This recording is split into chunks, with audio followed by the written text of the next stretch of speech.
Alright y'all, we are going to play a very dangerous game for this video. We are going to crack this guy, this beaut, and this guy. You're going to watch that process very painfully, and then we're going to submit them, and you'll see this video when I get the grades back. So, we're going to start with the Pikachu.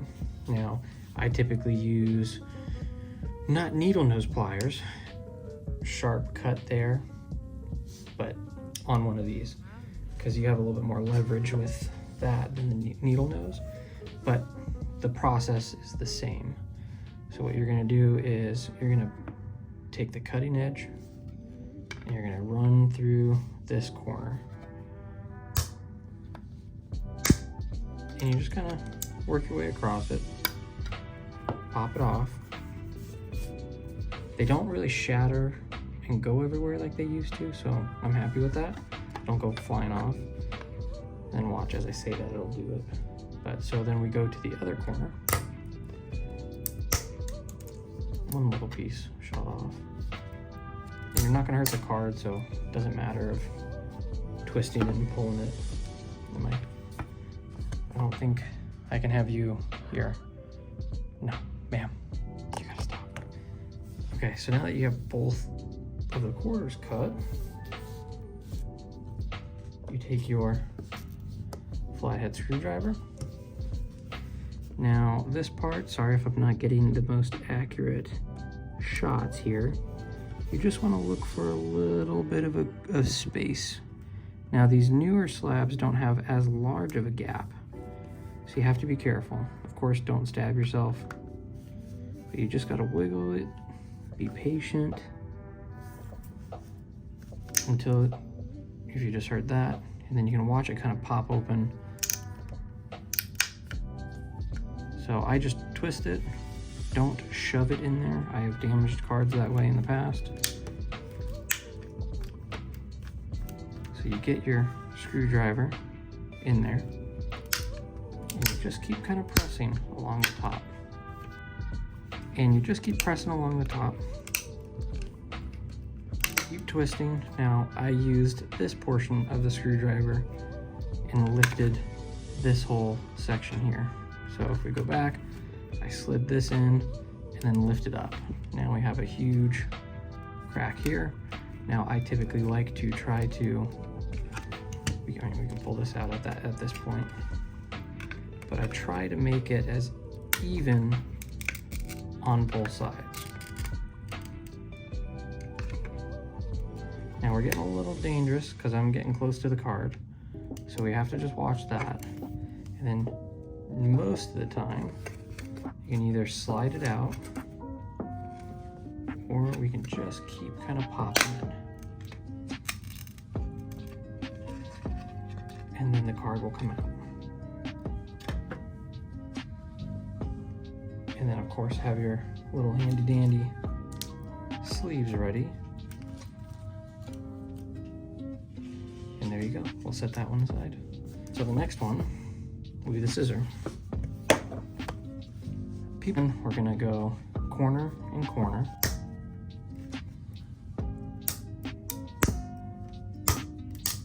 And then we'll just slowly work our way around again.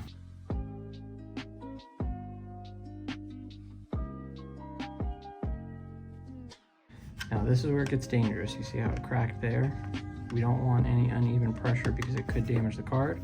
So now we'll swap to this side.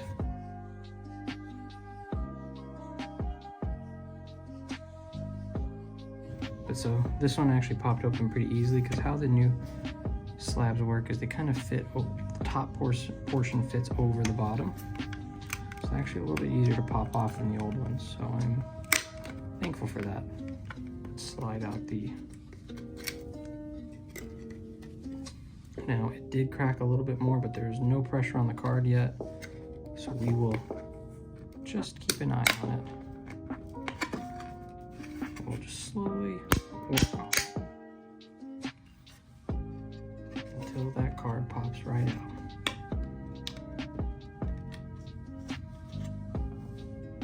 There we go.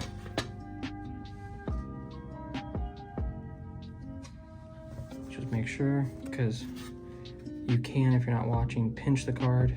If you open this, don't get the card out, and you let the slab close back again, you could pinch the card. So let's just make sure, hold up to the light, make sure there's no dents, creases, or anything like that. It is looking very nice. Warming myself up. So this card is about $100 to $120 in a 9, but way more expensive in a 10. If it gets a 10, it's going in the personal collection. If I mess it up, then you might not see this video. So we will crack and crunch. Same thing, just work your way. Because you don't need a lot of force to get through them. Now if it was a Beckett slab, I would probably recommend going with a saw, because those things are monstrous. We will just slowly work it. Try to keep it on your mat flat as possible. And then it all popped along the ridge here just now, and a little bit right here. And we're just keeping an eye on where everything pops, cracks, open, and we're slowly working along the cert. Now see, I really don't like to go past the PSA symbol, because now you're getting into you could slip territory. So we'll remove this, and we're going to use our hands. Press down and just slowly work it. And you kind of have to commit it once you get about halfway, because again, you don't want it to close down back on the card. Like I just almost did there. And she comes out. And let's just make sure we're still looking good.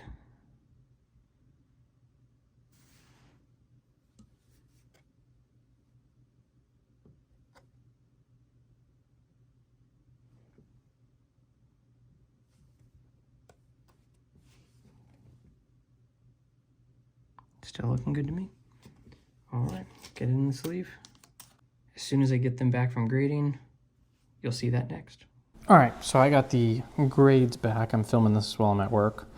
I did not have time to do it at home, but so I have the original labels stacked on top, and we will remove it. So this was a PSA 9.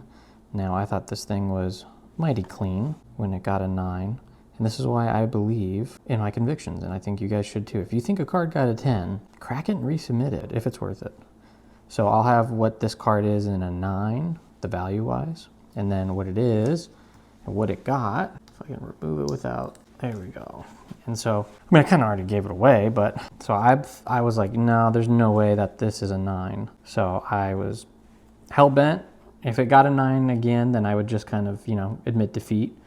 I think grading it 3 times would have been too much, but on the second time it did get a PSA 10, so I'm happy with that. That will go in my collection. I didn't know if it would get a 10, like 100%, so I actually bought one while this was being graded, but so now I've got 2, so I'm happy about that. And then this guy, I love Scizor.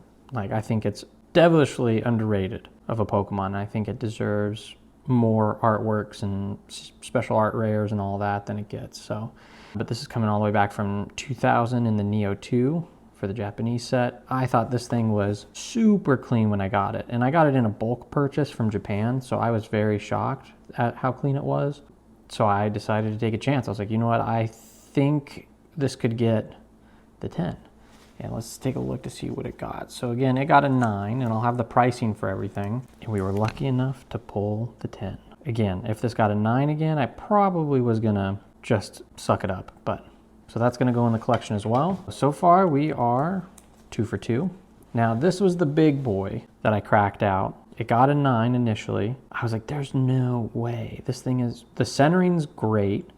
There's nothing on the card from what I can see, but of course I'm not a grader, but I do grade hundreds of cards every year, with probably thousands at this point with PSA. And so I was like, this has to go in the collection, because I graded I think it was a Rocket? No, a Light Dragonite. I graded a Light Dragonite with this, and the Light Dragonite got a 10, and this got a 9. I'm like, this was a little bit cleaner than that Light Dragonite. So let's take a look and see what we got. And we did get a 10. So all 3 that got a 9, we were successful in getting them regraded into a 10. Now this shot up dramatically in value from a 9 to a 10, and I'll have those prices here on screen for you. But regardless, this is going right in the collection, so I'm happy with that. It's going to go next to that light Dragonite. Now I got to try to track down a Rockets Dragonite next. But all in all, I would say this was a resounding success and very much worth resubmitting, cracking, and all that. So hopefully this helped you, and don't be afraid to crack slabs. If you think that a card is a 10 and it's worth it for you to resend it, just do it. Give it a shot.